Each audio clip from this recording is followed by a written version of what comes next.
My relatives laughed when I said I wanted to start a business. Now that it blew up, they're fighting over who supported me the most. They used to say it like it was amusing, an odd little hobby I would grow out of. At family dinners, when I told them I was going to start a business, someone would chuckle, another would pat my shoulder and say, "That's cute," and my uncle would wink like he was letting me off a charming little delusion. They meant well, I suppose. Or maybe they didn't. Either way, the laughter lodged in me the same way every insult does, as fuel. This is the story of how that laugh became the soundtrack to my quiet, stubborn work, how I failed and then scraped my way forward, and how, years later, they showed up in crisp shirts and urgent texts insisting they'd always supported me and demanding credit, and sometimes a cut. I'll show you the part where the business exploded, the relatives swarmed in, and how I handled it. I wrote it the way I like reading these kinds of stories. Small humiliations, slow building, then a sharp, satisfying shift, because I learned that arc from reading other accounts of betrayal and triumph. I grew up in the kind of Midwestern suburb where success stories were measured in neat columns: house, steady job, retirement plan. My parents were decent people who loved stability. My dad worked as an insurance adjuster. My mom ran a small bookkeeping service out of the spare room. There was nothing wrong with their life. It was safe and small and predictable.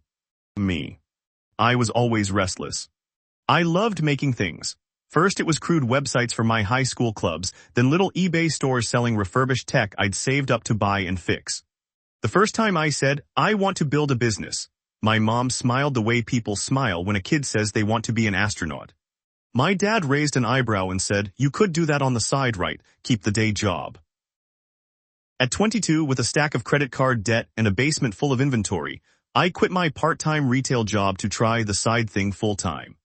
When I told my family I was quitting to focus on my idea, a small software tool that helped independent retailers manage online inventory across marketplaces, my sister snorted and called it a cute little project. My aunt texted a gif of someone juggling and wrote, "Good luck, sweetie." It was affectionate and condescending at the same time. What saved me from getting swallowed by their amusement was a few tiny, stubborn decisions. I treated it like a job. I put on the same shirt and sat at the same desk every morning, even when the desk was the curbside table in my tiny studio. Routine is boring, but it's the backbone of progress. I kept 3 moves ahead of myself. If marketing tanked one month, I had a runway idea for partnerships the next. I learned bookkeeping because my mom's spreadsheets had always been my fallback language. I let no one short-circuit my confidence. That's different from arrogance. It's the quiet belief that if you keep producing value, people will show up. The first 2 years were humiliating. I pitched to local shop owners and received polite rejections. I slept on friends' couches. I set my savings on fire buying server time and paying a contractor who turned out to be terrible. There were nights I cried in the kitchen, bowls of instant noodles untouched because I didn't have the energy to eat. But there were also days I forgot to stop grinning. A boutique in Portland signed up, then another in Denver, and a small design shop with a cult Instagram account posted about how my little tool saved them hours of inventory headaches. Those posts mattered. They were the first proof that the product solved a real problem. When the first real break came, it was the kind of break that makes you understand how fragile luck and timing are. A tiny online publication about indie retail found our case study, wrote a detailed piece about an owner who had cut their returns by half thanks to our sync, and overnight my email filled with demo requests. One high-growth retailer in California flew me out for a demo. They tested our tool across 20 storefronts, and 3 weeks later signed a distribution agreement.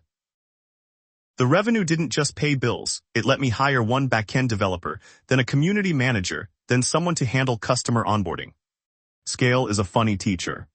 It humbles you in the engineering sense. Traffic spikes break things, unexpected edge cases crop up, the support queue becomes a mountain. But it also humbles you in the human sense. Your inbox expands, people refer you to investors, and strangers start calling your product the standard. I learned to treat growth like building a house. Put the foundation in first, and the furniture can come later. By year 4, we had a decent ARR, annual recurring revenue, a small but fiercely loyal customer base, and a team of 10 people who were willing to work insane hours to keep things humming. Investors whispered in my inbox. One VC firm flew me up to San Francisco, then made a term sheet offer that would give us runway, put a real sales team behind the product, and connect us to distribution partners. It was tempting, money always is. After sleepless nights, we accepted. The infusion meant more engineers, a better UX designer, customer success, and crucially the ability to stop living month to month. Then the product did what products sometimes do when they meet an easier than expected market fit. It exploded. The explosion didn't happen with a single headline. It was a messy surge. Third-party marketplace API changes favored our integration, a pandemic-driven shift to online retail increased demand for automation, and our community manager's thoughtful Instagram series about how small shops scale back-end operations went viral. One morning we logged in to see our onboarding queues triple. Support tickets ballooned. We were frantic, but it was the kind of problem startups dream about, more demand than supply. As revenue multiplied, so did my options. We were courted by a couple of strategic acquirers who wanted to integrate our software as part of a larger suite. We could have sold and banked early gains. But I'd learned in the trenches that selling isn't just about the money, it's about what you leave behind. I negotiated carefully. In the end, we accepted an acquisition offer that let us keep our culture intact, kept me on as CEO, and gave the team the resources to expand internationally. The payout wasn't a cartoonish billionaire number, but it was life-changing.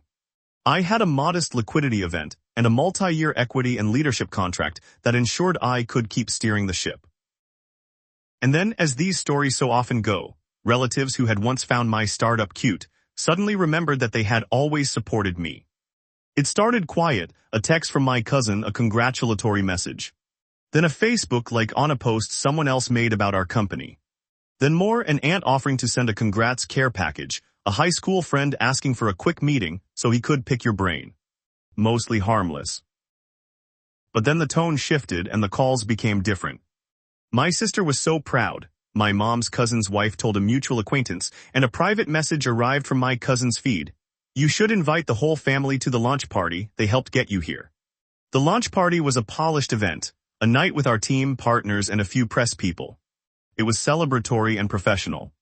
I sent a few personal invites to the close relatives I'd stayed friends with. My mother asked if she could bring a few extra cousins. I said yes politely. My aunt showed up with a pie and a smile. It was fine. The problem began when someone in the family started telling a different story, the one where they had been quietly supportive all along. On group chats and over wine at Thanksgiving, they recounted memories that were selectively edited. Remember when Dad encouraged you to take risks, and I was the one who told you about that trade show. My sister started putting photos of my early prototype on her Instagram, with a caption about how she'd always known I had something. It felt strange because she hadn't called during the nights I was low on rent, or sent a supportive text when a critical demo failed. When I gently told my sister that the memory was flattering but not accurate, she snapped, "Why do you need to deny us this? We were proud." Soon after came firmer approaches. An uncle who'd once joked about my internet hobby asked for a meeting. He arrived with slick business cards and an oddly urgent posture. "We can help you formalize family contributions," he said. "Mom's been babysitting the dogs sometimes on demo days, that's support." That phrase, "that's support," was both ridiculous and corrosive.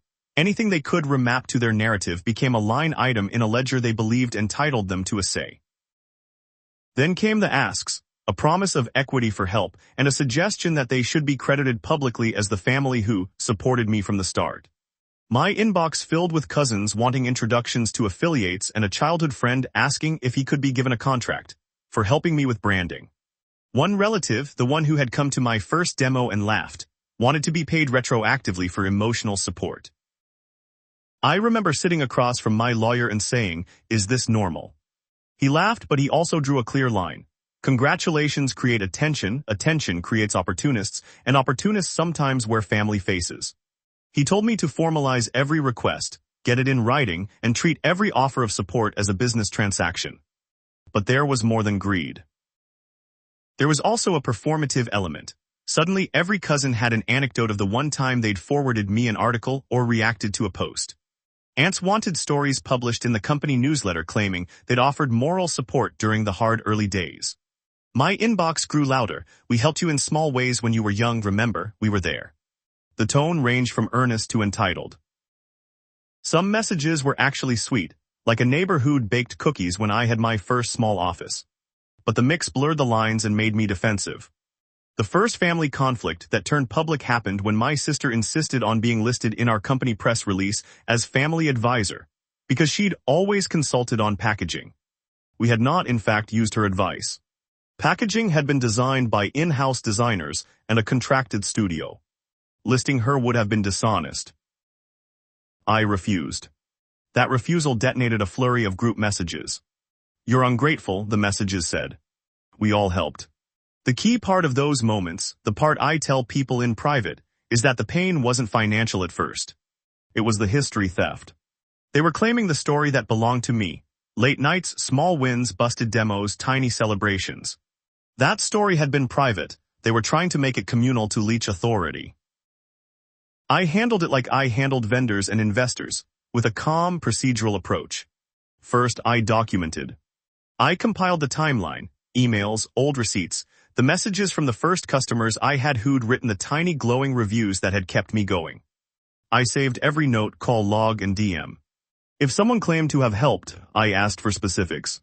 When my uncle referenced introductions that supposedly had been key, I pulled the calendar and asked for dates. Most people's memories are fuzzy. Good businessmen keep calendars. Second, I enforced boundaries. I put an official family policy in place.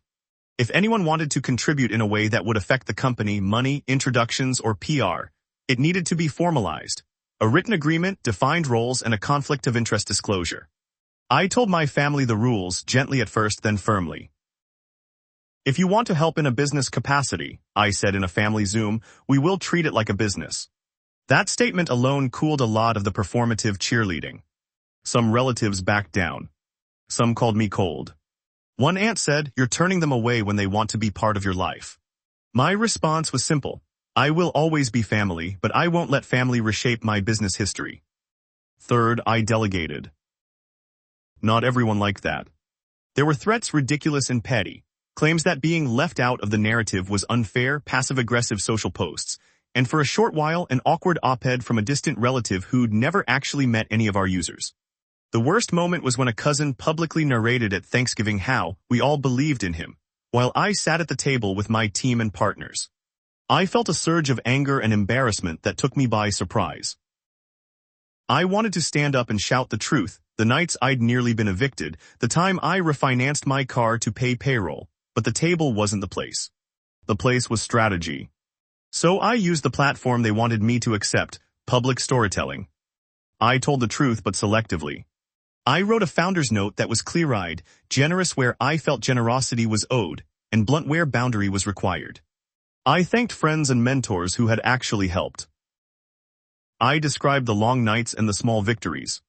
I did not shame anyone publicly. Shame is corrosive and distracts from the work, but I also didn't allow the narrative to be rewritten without consent. Some relatives doubled down. They wanted to share in the credit and, in some cases, in the upside.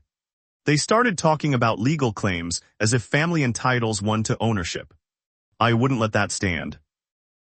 My attorney prepared a clean response. Ownership is established by contracts, capital, and documented roles. Family feeling doesn't create founder equity. In a few cases where relatives insisted on involvement, we offered clearly defined consultancy contracts at market rates, if they truly added value. In others where people wanted a share of the money for being emotionally supportive, the answer was a quiet no and a reiteration of the family policy. What felt richest in the long run wasn't the policy or the legal paperwork. It was the reclamation of the story. When I wrote the company's origin story on our site, I included the failures as well as the wins. I documented the first customer, the nights without rent money, the exact line in a support ticket that made us reject our product and saved us from a catastrophic edge case. I made the narrative robust enough that it couldn't be paraphrased away. And then something interesting happened.